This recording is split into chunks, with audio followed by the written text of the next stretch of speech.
நம்பிக்கை. நம்ம சாப்பிட்ற உணவுல இருந்து நம்ம வாழ்ந்துட்டு இருக்க இந்த வாழ்க்கை வரைக்கும் சுத்தி நடக்கிற எல்லா விஷயங்கள்லையுமே அறிவியல் நிச்சயமா இருக்கும். அப்படிப்பட்ட அறிவியல் தகவல்களை தான் இந்த ஒய் வாட் ஹவுஸ் சீரிஸ் மூலமா நம்ம தெரிஞ்சுட்டு வரோம். இன்றைக்கும் நிறைய விஷயங்களை தெரிஞ்சுக்கலாம். அறிவியல் தகவல்களை நம்ம கூட பகிர்ந்துக்கிறதுக்காக மூத்த பத்திரிகையாளர் திரு திருஞானம் அவர்கள் வந்திருக்காங்க. சாரை சந்திக்கலாம். வணக்கம் சார். வணக்கம் சுமையா. சார், மரங்கள், செடிகள், கொடிகள் எல்லாருக்குமே ரொம்ப பிடிச்ச ஒரு உயிரினமாக இருந்துட்டு தான் இருக்குது. பட் அதில் கொஞ்சம் வித்தியாசமானதுன்னு பார்த்தோன்னா இந்த கற்றாழைகளும் களிச்செடிகளும். அது பக்கத்தில் போகிறதுக்கே கொஞ்சம் தயக்கமாக தான் இருக்கும். ஈஸியாக பிடிக்க முடியாது, ஏன்னா முட்கள் அவ்வளோ இருக்கும். மற்ற மரங்கள்லாம் இலைகள் கிளைகள்ன்ற மாதிரி இருக்குது. களிச்செடியிலையும் கற்றாழைகளில் மட்டும் ஏன் சார் முட்கள் இருக்குது?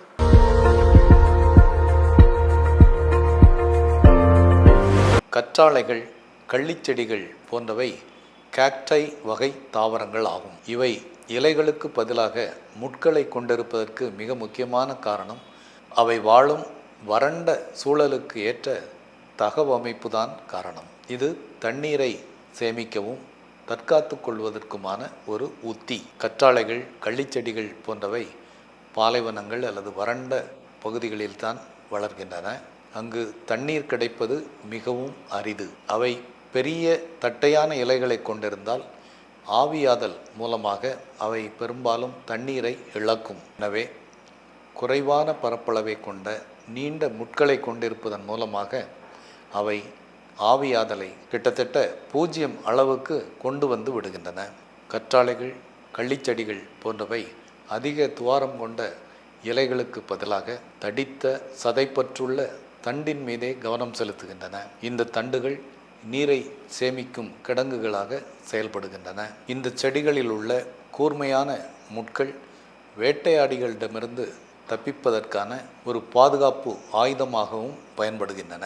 கற்றாழைகள், கள்ளிச்செடிகள் போன்றவை இலைகளுக்கு பதிலாக முட்களை கொண்டிருப்பதற்கான முக்கிய காரணம் அவை கடினமான வாழிட சூழலில் தண்ணீரை சேமித்து தற்காத்து வாழ்வதற்கான ஒரு இயற்கை உத்தி. இனிமேல் கள்ளிச்செடிகளை, கற்றாழைகளை பார்க்கும் பொழுது நிச்சயமாக இந்த பதில் தான் எல்லாருக்குமே நினைவுக்கு வரும்னு நம்பலாம். சார், இன்னொரு கேள்வி. குகைகள் சில இடத்துல இயற்கையாக இருக்கும்னு சொல்கிறாங்க, சில இடத்துல உருவாக்கப்படுதுன்னு சொல்கிறாங்க. பட் என்ன உண்மைன்னு தெரில, நீங்கள் தான் சொல்லணும். சார், உலகத்திலே இருக்கக்கூடிய மிக நீளமான குகைனா எது? அது எப்படி உருவாகுது சார்?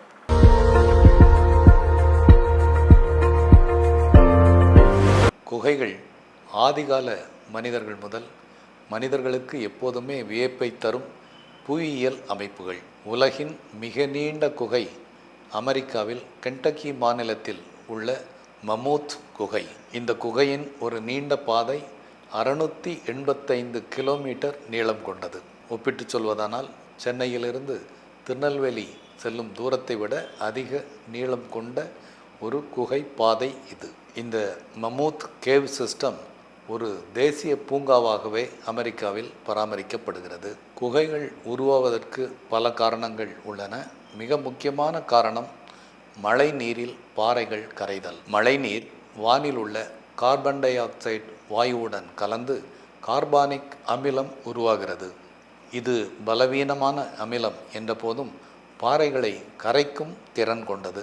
கார்பனேட் பாறைகள், லைம்ஸ்டோன் பாறைகள், டோலமைட் பாறைகள் போன்றவை இந்த அமிலம் கலந்த மழை நீரால் கரைக்கப்படுகின்றன.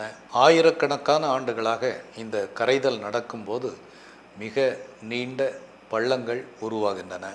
காலப்போக்கில் பெரிய அறைகள், தாழ்வுகள் கொண்ட பிரம்மாண்டமான குகை அமைப்புகள் உருவாகின்றன. அமிலம் கலந்த மழைநீர் பல்லாயிரக்கணக்கான ஆண்டுகளாக பாறைகளை தொடர்ந்து கரைப்பதன் மூலமாகவே குகை அமைப்புகள் உருவாகின்றன.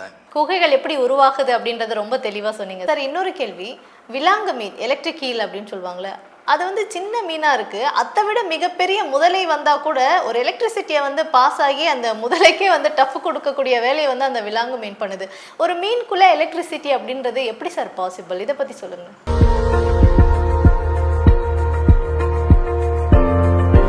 மின்சார விலாங்கு மீன், எலக்ட்ரிக் ஈல், தன்னுடைய உடலில் மின்சாரத்தை உருவாக்கி ஒரு பெரிய முதலையை எப்படி தாக்குகிறது என்ற சில வீடியோக்களை பலரும் பார்த்துருக்கலாம். ஒரு விலங்கு எப்படி மின்சாரத்தை தனது உடலில் உருவாக்குகிறது என்பது ஒரு இன்ட்ரெஸ்டிங்கான கேள்விதான்.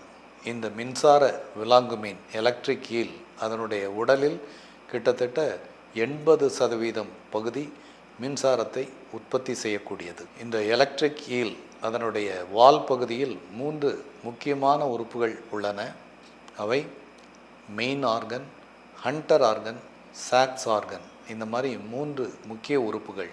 இந்த உறுப்புகள் ஒவ்வொன்றும் பல்லாயிரக்கணக்கான எலக்ட்ரோசைட்ஸ் எனப்படும் தசை செல்கள் மற்றும் நரம்பு செல்களின் அடுக்குகளால் ஆனவை. இந்த எலக்ட்ரோசைட் ஒவ்வொன்றும் ஒரு பேட்டரி போல செயல்படுகிறது.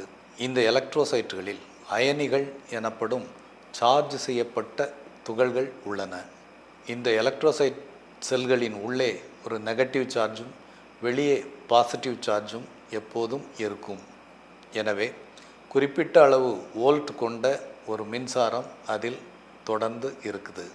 இது சாதாரண நிலையில் ஒரு செயலற்று இருக்கும். ஆனால் வேட்டையாடுவதற்கோ அல்லது தற்காத்து கொள்வதற்கோ அந்த எலக்ட்ரிக் ஈல் முடிவு செய்தால் அதன் மூளையிலிருந்து ஒரு குறிப்பிட்ட வகை சமிக்ஞை இந்த எலக்ட்ரோசைட்டுகளை நோக்கி அனுப்பப்படுகிறது. இந்த சிக்னல் கிடைத்தவுடன் எலக்ட்ரோசைட்டுகளின் சவ்வுப்பகுதிகள் திறந்து அயனிகள் விரைவாக உள்ளேயும் வெளியேயும் பாயத் தொடங்குகின்றன.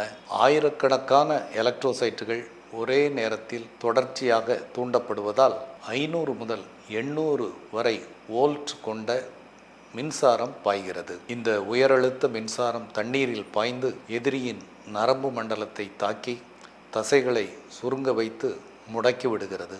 இவ்வளவு சக்தி வாய்ந்த மின்சாரத்தை பாய்ச்சக்கூடிய எலக்ட்ரிக் ஈல் அதனுடைய உடல் இந்த மின்சாரத்தால் பாதிக்கப்படுவதில்லை. ஏனென்றால் அதன் மின் உறுப்புகளை சுற்றியுள்ள கொழுப்பு அல்லது தசை அமைப்பு ஒரு மின்கடத்தா பொருளாக செயல்படுகிறது. தொகுத்து சொல்வதானால் மின்சார விலாங்கு மீன் அல்லது எலக்ட்ரிக் ஈல் அதனுடைய உடலில் 80% பகுதிகள் மின்சாரத்தை தயாரிக்கக்கூடிய சிறப்பு உறுப்புகளை கொண்டுள்ளன. இந்த சிறப்பு உறுப்புகள் மூலமாக 500 முதல் 800 வோல்ட் வரை அதிக மின்னழுத்தம் கொண்ட மின்சாரத்தை எலக்ட்ரிக் ஈல்கள் உருவாக்கி இரையை வேட்டையாடுகின்றன அல்லது தங்களை பாதுகாத்துக் கொள்கின்றன. ரொம்பவே ஆச்சரியமா இருக்கு சார் இந்த பதிலெலாம் கேட்கும்போது. ஸோ இன்றைக்கும் நம்மளுடைய வைவாட் ஹவ் பகுதி மூலமாக நிறைய இன்ட்ரெஸ்டிங்கான விஷயங்களை எங்கள் கூட பகிர்ந்துக்கிட்டீங்க. Thank you so much sir. நன்றி சொல்லுங்கள்.